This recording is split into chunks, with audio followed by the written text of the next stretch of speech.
Well, some of the world's best golfers are in town today for the Accenture Match Play Golf Tournament at Dove Mountain. Now, this year, there are some changes that may affect golf fans. News 4's Larissa Wohl has the story. Good morning, everybody. We are at one of the biggest cone zones that's going on today and throughout the weekend here at Fort Lowell Park. You can already see all these kids behind me practicing their moves on the field. And the Wildcats gave their fans plenty to celebrate. We have the highlights from last night's big win just ahead. It's a good thing you mentioned that, Chris. A lot of drivers coming in and out of this wash, and most of them not slowing down at all. Now to the latest developments out of Pinal County. Sheriff Paul Babeu held a press conference over the weekend in reference to an article posted in the Phoenix News-Times. Now, in the article, Babeu is accused of threatening an ex-gay lover, a Mexican immigrant by the name of Jose, with deportation after the pair split. Boo! I had to get back since I didn't wear any orange today. That was my Halloween costume for you.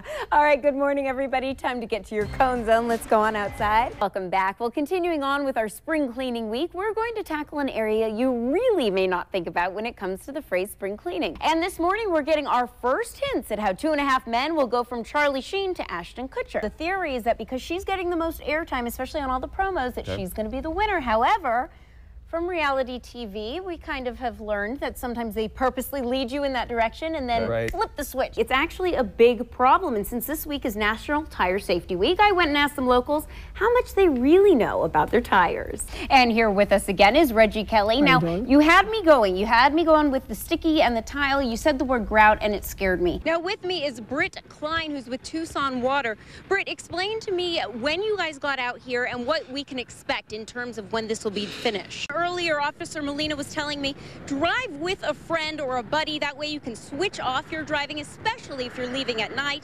A developing story this morning. The Occupy Tucson movement is on the move. This is a downtown look at Congress at the corner of Granada.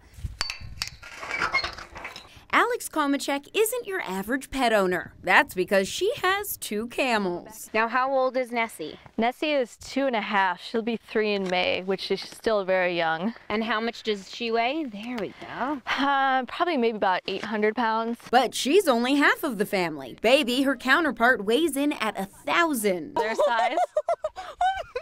And while Nessie and Baby may have already been local celebs in their southern Arizona town, last month Nessie took the world by storm when this YouTube video went viral. I uploaded the video at like 9:30 or something, and I woke up the next morning. I had all these emails from like news people, and so I went to my YouTube page and I saw like the view count. I was like, oh my God. And her first thought? Oh, look how dorky I'm running.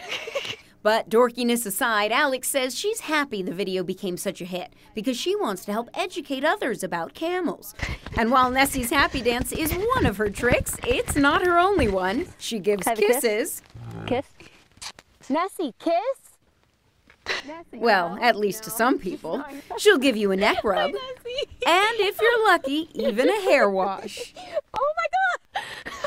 However, while Alex says owning camels is very rewarding, she does want others to know they're not house pets, and they do require a lot of time, space, money, and work. They have a high infant mortality rate. The goat's milk that they're raised on is very, very expensive, and you have to do it every single day, you know, for multiple times a day, and that goes for a year.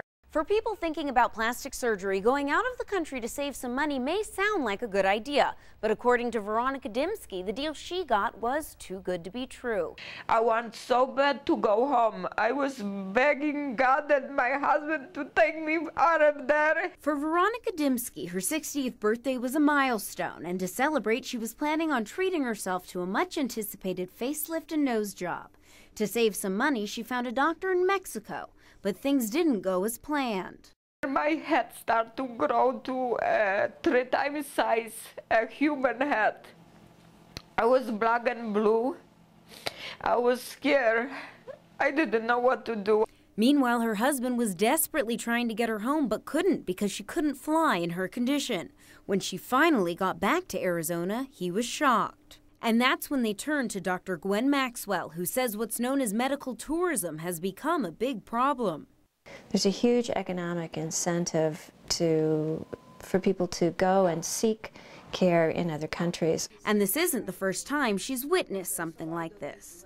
Either the scars are placed poorly, the scars heal badly, There are deformities that can occur in the neck, damage to various nerves. So what exactly went wrong in Veronica's case? Dr. Maxwell says that at some point during her procedure, Veronica's salivary gland was damaged, and bacteria and saliva started to accumulate in her neck.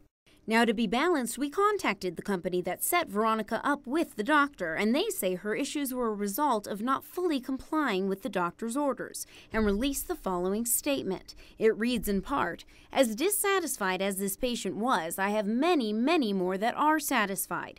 Every surgeon in every field of medicine has experienced occasional problems. In this case, he did nothing wrong. She did not comply." And while Veronica is now on her road to recovery, Dr. Maxwell says you should always check with credible organizations such as the Joint Commission Organization, and don't only go by what you read online. Even though it seems like there's a lot of information, not all of it is factual, so you have to be very, very suspicious.